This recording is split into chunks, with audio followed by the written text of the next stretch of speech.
We are in the year 2014. Ladies and gentlemen, out of Jamaica, here comes reggae music from the original style. Please put your hands together and welcome and say the man called Mr. Ziggy Marley.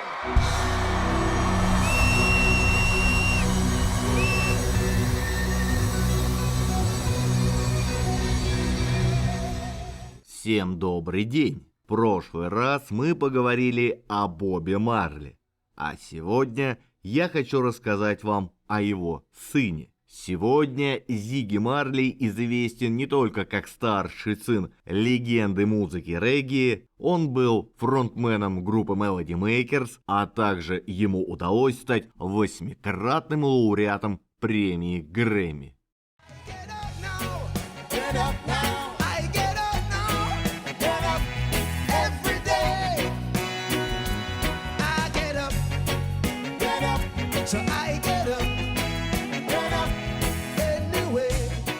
Дэвид Марли родился в октябре 1968 года в Тренчтауне, бедном районе Кингстона на Ямайке. Он был старшим сыном Боба Марли и его жены Риты Марли. Несмотря на скромное начало, жизнь Дэвида вскоре изменилась под влиянием растущей славы его отца.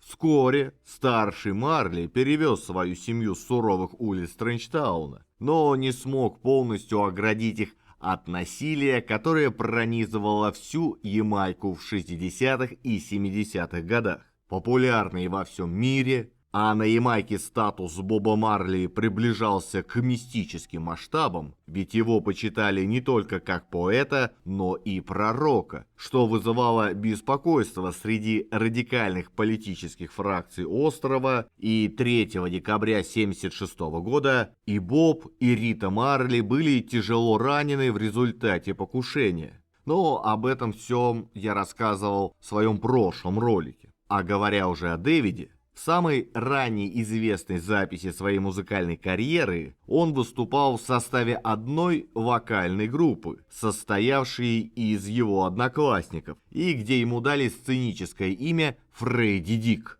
Однако это имя так и не прижилось, и вместо этого Дэвид стал известен как Зигги, прозвище, которое, как часто говорят, дал ему отец Боб Марли, означающее «маленький косяк». Однако Зигги в интервью журналу Melody Maker заявил следующее: «Меня зовут Дэвид, и я большой поклонник Дэвида Боуи. Поэтому во время прослушивания альбома Ziggy Stardust я называл себя Зигги, а теперь все так делают». Вскоре, когда музыкальный бизнес отца привел семью в Соединенные Штаты, Зигги провел несколько лет, живя и посещая начальную школу в Уилмингтоне в штате Делавэр. Там же Боб Марли научил его играть на барабанах и гитаре. И вскоре, в возрасте 10 лет, вернувшись на Ямайку, Зигги начал посещать музыкальные сессии своего отца.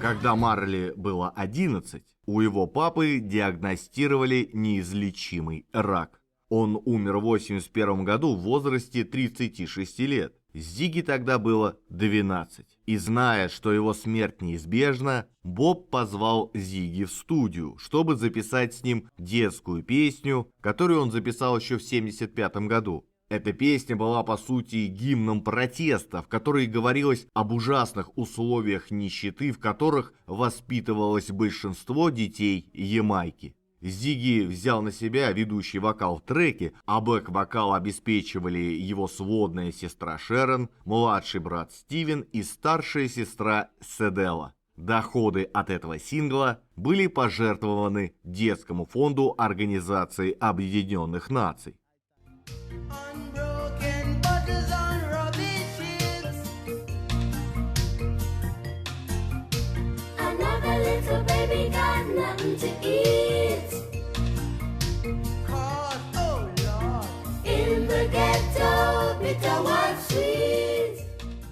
Эти 4 детей теперь стали известны как группа Melody Makers. Они начали выступать на специальных мероприятиях, включая и похороны их отца. Зигги стал основным автором текстов и музыки группы. И в 1985 году они выпустили свой первый альбом. Он был сформирован вокруг регги-звучания их отца. И хотя альбом получил в основном положительные отзывы и внимание, продажи были не впечатляющими. Но на момент выпуска этого альбома Зигги Марли было всего 17 лет. И он все еще искал свое место в музыкальном мире, сталкиваясь как с привилегиями, так и с проблемами наследника освобожденного трона короля регги. А поразительная схожая внешность Зигги с его отцом подогревала сравнения и завышенные ожидания.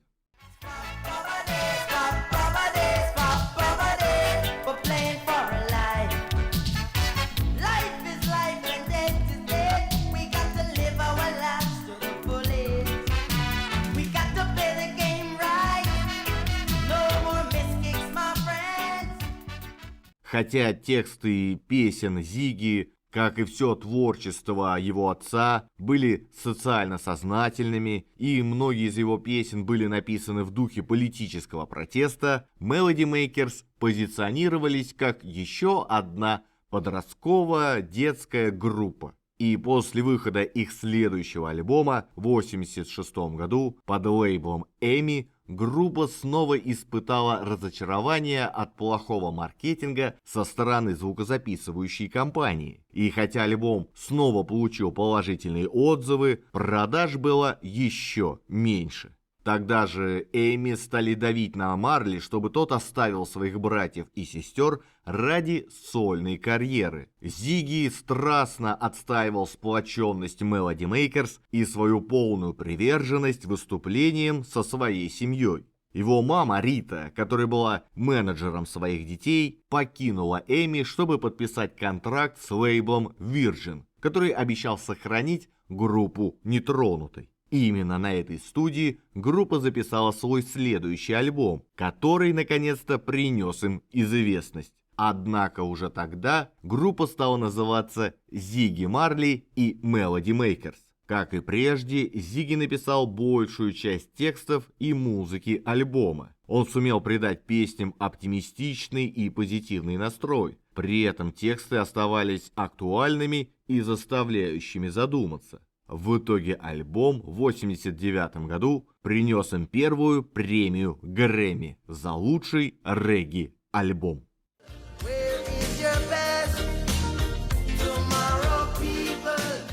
Со своей следующей записью они снова добились успеха у критиков и получили вторую премию Грэмми подряд. Однако продажи не сравнялись с продажами их предыдущей студийной работы.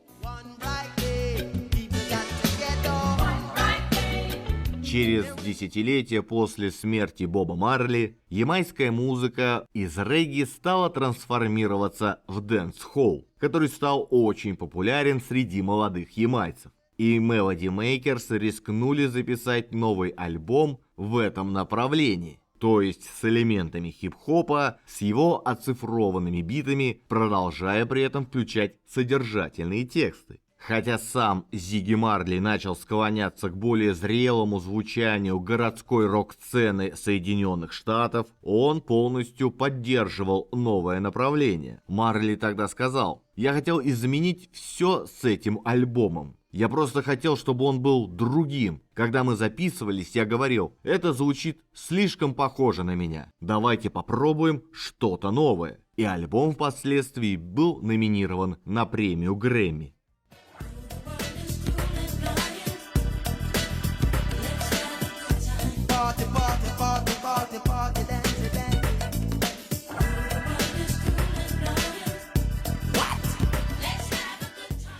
Ну а следующий альбом был выпущен в 1993-м, когда Марли было 25 лет. Он снова направил группу в новом направлении, где преобладали более душевные и личные тексты песен. Melody Makers отошли от влияния ямайских танцевальных залов и смягчили свой подход к своему прошлому, воплотив в жизнь некоторые из своих лучших текстов. Песня «Мама» — это дань уважения Рите Марли, которая продолжала быть менеджером своих детей и иногда бэк-вокалисткой. А душевный кавер «There She Goes» отдает дань уважения их легендарному отцу. Несмотря на скромные продажи, чем предыдущие релизы, этот альбом в очередной раз доказал эклектичную привлекательность Melody Makers и их способность изменять свою музыку по мере взросления.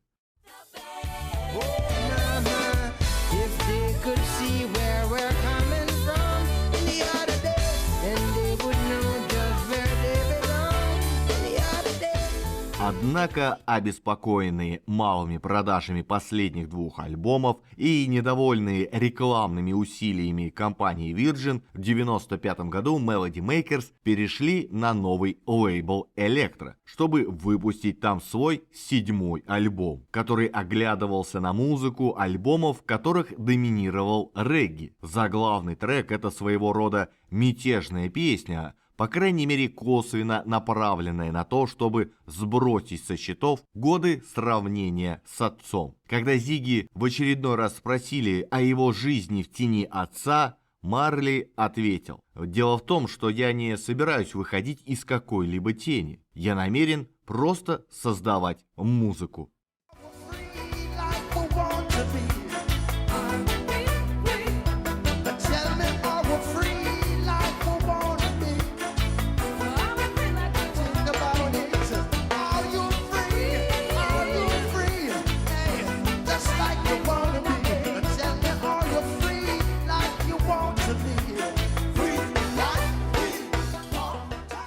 А если вам нравится ролик, не забудьте подписаться и поставить лайк. Если хотите послушать музыку, заходите в мою группу ВКонтакте. Там я собираю все треки из роликов. А в своем телеграм-канале я делюсь впечатлениями при их создании. Все ролики я делаю самостоятельно в свободное время после работы на чистом энтузиазме. Поэтому, если вы считаете, что мой труд достоин поддержки, помочь мне вы можете через сервис Boosty. Также веду страницу на Яндекс.Дзене. Если пользуетесь им, буду рад видеть вас и там. Все ссылки оставил в описании под видео. Этот альбом представил несколько более острых политических песен, больше соответствующих протестным песням их отца. Песня «Hand to Mouth» рассказывала об эксплуатации ямайских рабочих и суровых днях голодных детей на Ямайке. Песня G7 – еще одна политически заряженная песня. Она фокусируется на эксплуатации со стороны 7 крупнейших мировых держав, которые играют роль бога и короля для остального мира.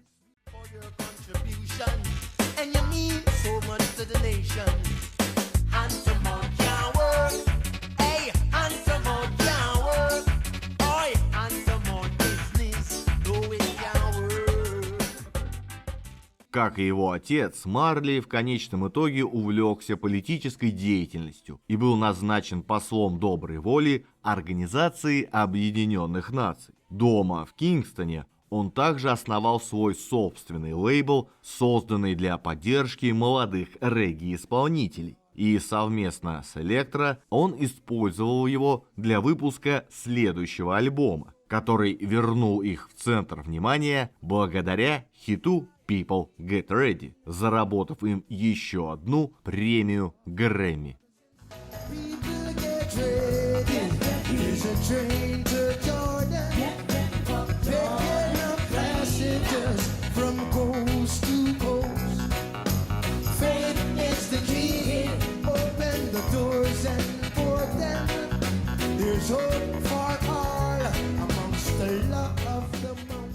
В 1999 году Марли, которому к этому времени исполнилось 31 год, выпустил свой уже 10-й альбом. Он и его братья и сестры полностью вернулись к корням своего отца и к стилю регги. Весь альбом группа наполнила чистыми и добрыми песнями, которые подчеркивали веру, любовь и гармонию. Альбом получил множество положительных отзывов. К примеру, Розалинд Кэмин Эйтс из издания All Music Guide назвала альбом обязательным для прослушивания даже для случайных поклонников регги. Однако, как и предыдущие альбомы, он не пользовался особым успехом в магазинах.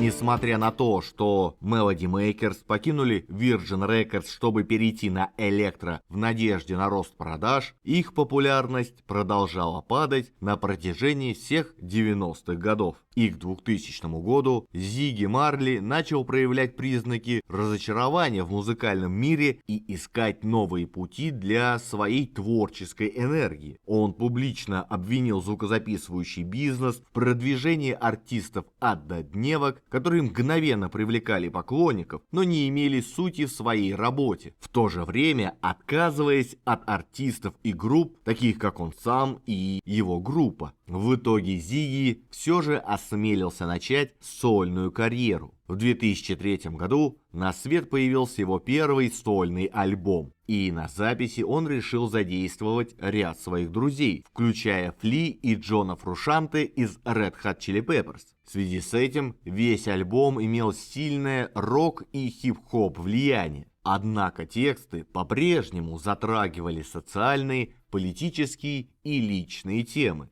И после 18 лет с Melody Makers переход Марли в сольную карьеру привлек широкое внимание СМИ. Однако Зигги настаивал на том, что Melody Makers не прекратили свое существование, а скорее взяли перерыв, пока каждый участник занимался индивидуальными интересами и проектами.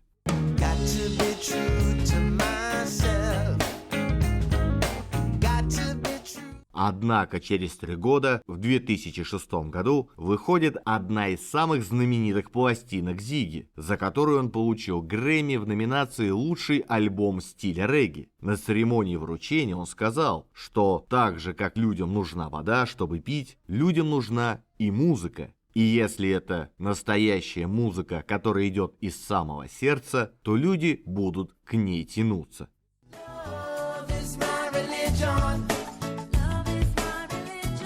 На этом Зигги не останавливается и уже в 2009 году выпускает самый трогательный альбом под названием «Семейное время», который он записывает специально для детей. Этот альбом удостоился Грэмми, но уже в этот раз в номинации «Лучший музыкальный альбом для детей». Легкое путешествие оригинальных мелодий и нескольких каверов, альбом предлагает полную коллекцию семейных песен для тех, кто уже знаком с творчеством Марли и может послужить знакомством с регги для молодого поколения. Альбом получился очень многогранным, качество которого оценят и сами родители. Этот альбом резонирует с темами любви, ответственности, единства, свободы и, конечно же, веселья, не говоря уже о щедрости. Ведь доходы от продажи альбома пошли в общественный фонд поддержки начального образования на Ямайке. Вообще Марли неоднократно занимался семейными проектами. Он активно поддерживает организацию Little Kids Rock, которая оплачивает музыкальные инструменты и уроки музыки детям в государственных школах на Ямайке. Он также основал некоммерческую организацию, которая помогает широкому кругу благотворительных детских фондов на Ямайке и в других развивающихся странах.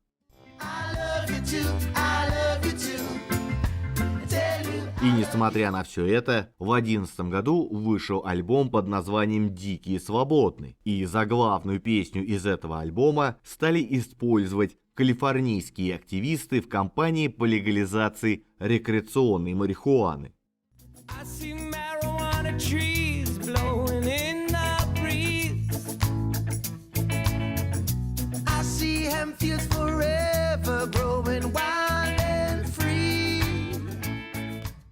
Через 2 года Марли записал уже свой 5-й сольный альбом. Этот альбом стал прорывным и достиг 1-го места в американском чарте регги-альбомов. А трек «Я не хочу жить на Марсе» возможно мой самый любимый трек на альбоме, потому что он настолько чертовски цепляет, что вы будете изо всех сил пытаться выкинуть его из головы на протяжении нескольких дней. just as cars. I just wanna be with you and do the things we do. В 16-м Зигги выпустил свой 6-й сольный альбом, который опять-таки получил Грэмми за лучший регги-альбом. В итоге Зигги стал рекордсменом, получив уже 7 побед Грэмми в этой категории. Ну а 2 года спустя он выпустил еще один альбом, который был посвящен темам активизма и социальных изменений. I found a place where the weekend's long. Don't check no luggage, just carry on. Leave your sorrows indoctrinated, 'cause now you are emancipated. Чуть позже, как своего рода бальзам на глобальные потрясения и тревоги 2020 года, он обратил свой взор к комфорту и записал свой 2-й детский альбом.